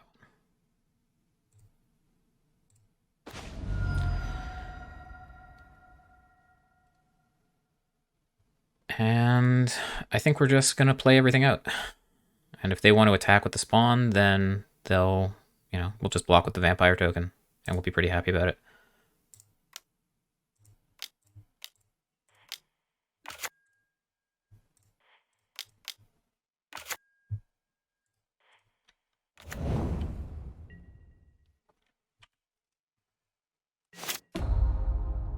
They're on 1 card in hand. They may find it difficult to flip it to night, or to avoid flipping it to night. In which case our Graveyard Trespasser will be able to attack.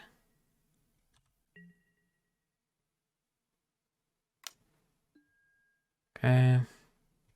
Go to blocks. This is attacking Sauron, so we're gonna block to protect him.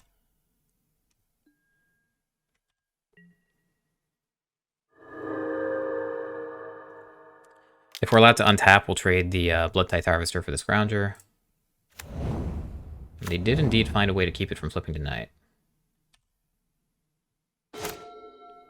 That's a good one. Okay.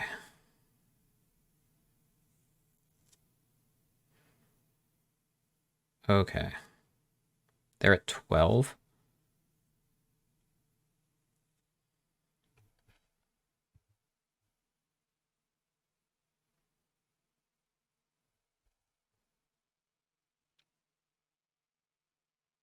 So Chandra minus kill spawn, we get in for 3, 6, 9.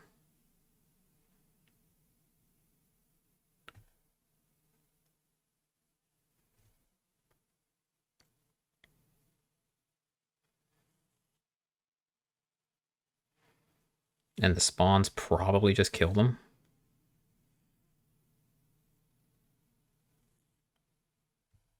I think I like that.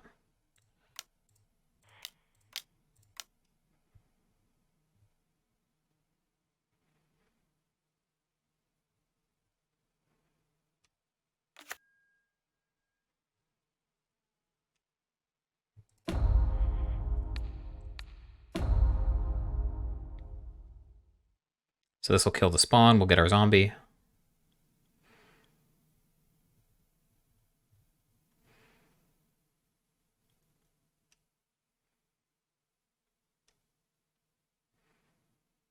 They can block with the Mutavault, I guess. I think we're pretty okay with that. Sure. Yeah, it was going to be tough for them to come back from that. And I don't think I want to change the sideboard plan at all. I'm pretty sure we're just going to run this back. Okay, on the draw with a one-lander. We cannot keep this one. This is better. Definitely keep. We have 4 lands, probably putting back one of them. Question is which one?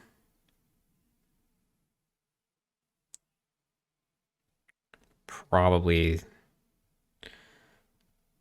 the Blood Crypt.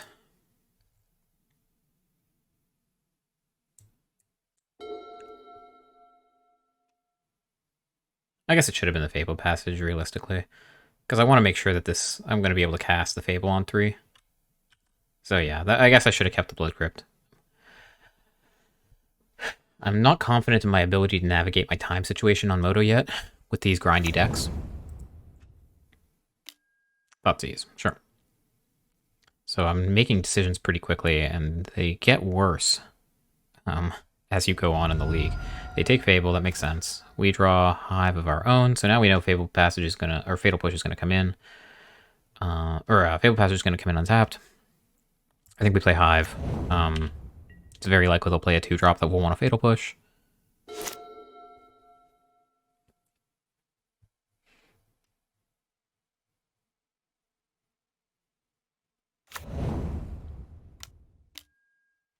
Like that one. Of course, they know about the Fatal Push. They saw it with Thoughtseize, but what are you going to do? It's kind of just the cost of doing business. Would have loved... If I had known that, I would have done that on my turn. I would have done the Bloodchief's Thirst on my turn. To be able to Fatal Push their next play and Graveyard Trespass it without them getting the chance to recur it. Yeah, okay. Another Thoughtseize. Rough.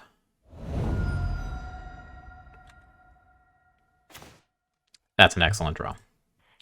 We like that.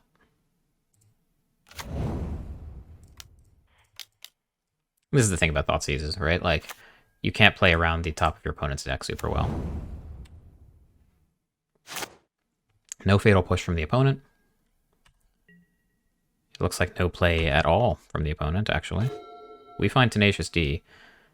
Yeah. I'll pitch these two, I think. We find Go Blank K command. That's pretty great. Where did my... Oh, this is my graveyard. Cool.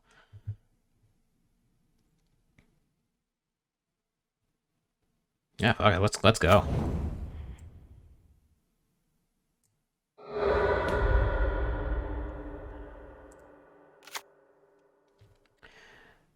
Right. Right.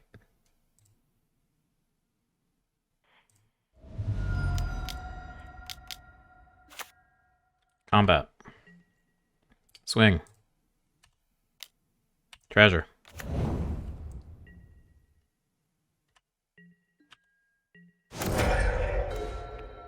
That's a pretty good one to draw to. Not gonna lie.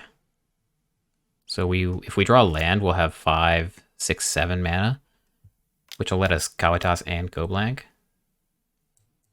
Sure. That's irritating.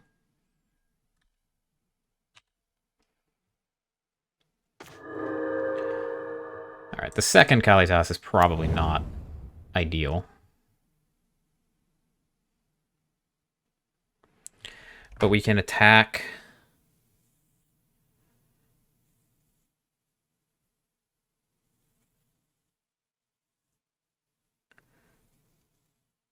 I don't think there's any reason to rush, honestly.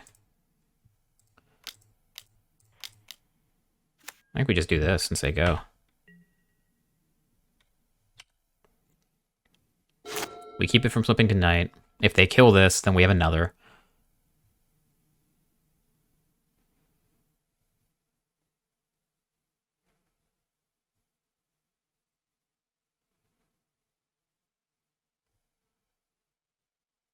And otherwise, next turn we can K-command, pitching the extra one, if they block the 2/2.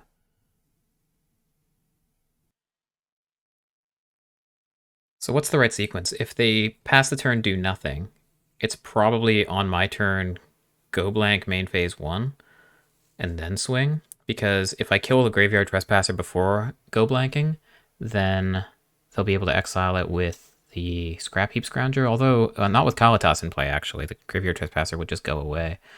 So, this feels pretty okay. Our board and hand are really good. Our clock situation is okay. I just have to play quickly.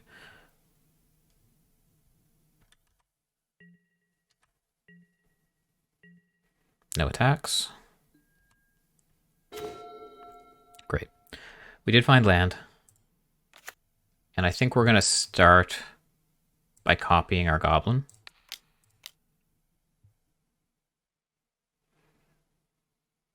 And if they kill this, then... okay, cool. So, combat.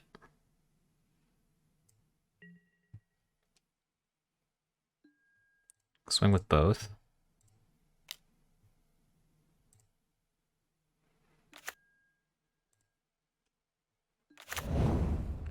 Go to blocks.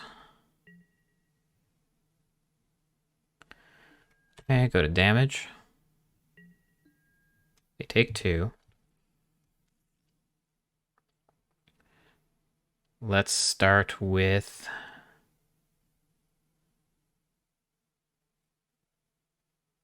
They could have their own K command? No, they can't. Let's just go blank you first.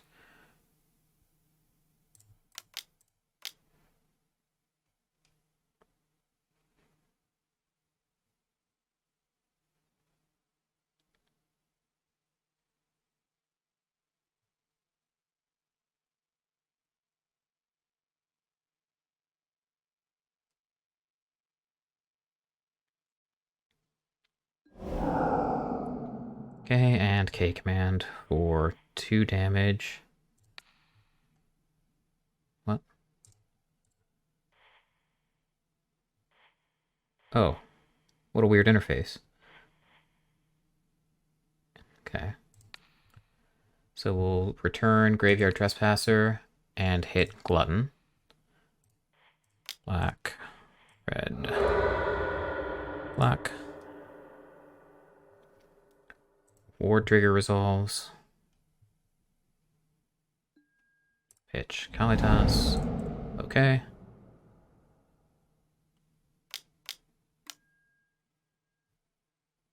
Sure. Glad we go blanked first.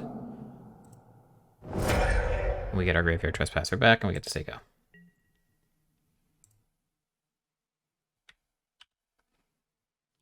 And next turn we get to play Graveyard Trespasser, copy it with Kiki Cheeky. They play their own, that's fine.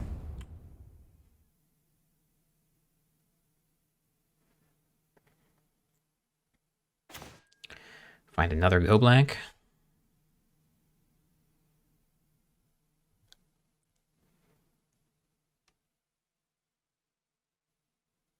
We can just attack with the Hive, but I think I just like getting the Graveyard Trespasser down.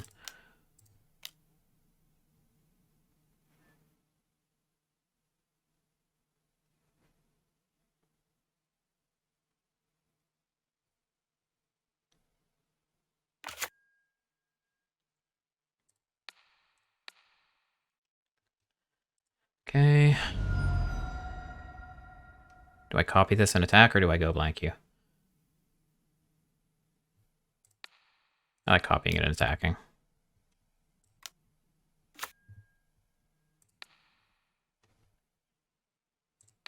Let my own creature just to do a little extra damage. Combat. Swing.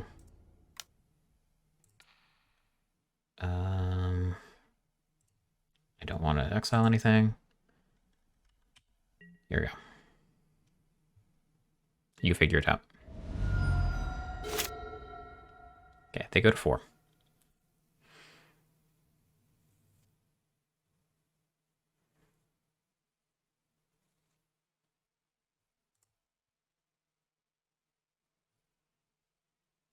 If they don't play a spell here, then Graveyard Trespasser gets turned into Glutton, and we copy it, and we have 2 lethal attackers, and they have 1 blocker. They kill Kiki Chiki. That's irritating.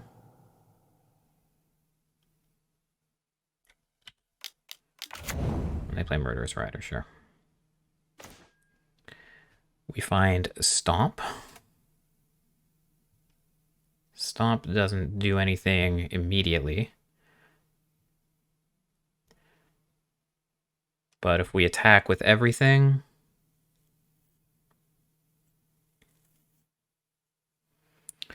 We attack with the Hive, they double block. We assign all the damage to the Graveyard Trespasser. No. They still gain 2. It doesn't help. Alright. Stomp your face.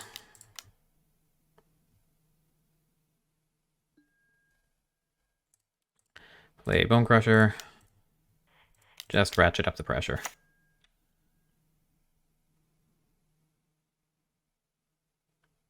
Let's say go.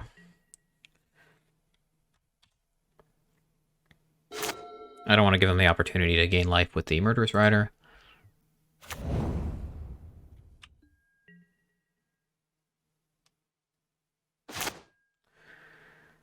We find Blood-Tithe Harvester. They have no cards in hand. We attack, we get through for at least... No, they block with the Hive.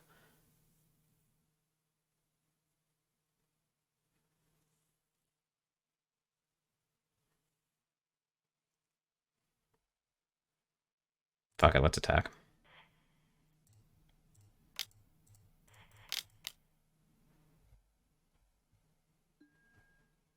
Combat.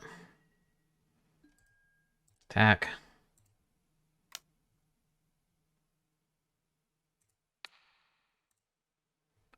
Sure. Very low on time.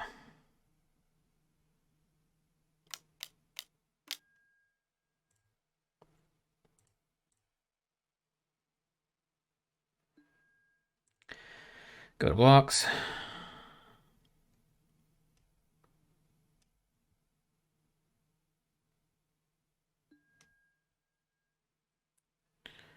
Let's kill this. Kill the lifelinker so they don't get to gain more life.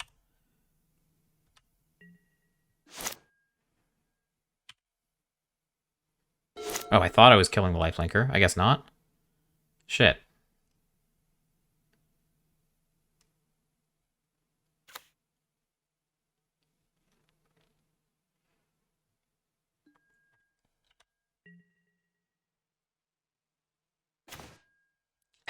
All right.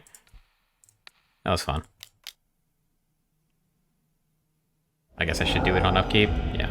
Nice. Okay. So we got there in the end. That was pretty fun. All right. So like I said in the deck tech, if you guys like this kind of Pioneer content, let me know. I am still kind of leaning towards more Pioneer. That's just where the metrics on YouTube are leading me. But I definitely want to hear your guys' thoughts. Let me know what kind of decks you want to see in the future. All right. That's it for me. I'll see you guys in the next one. Later.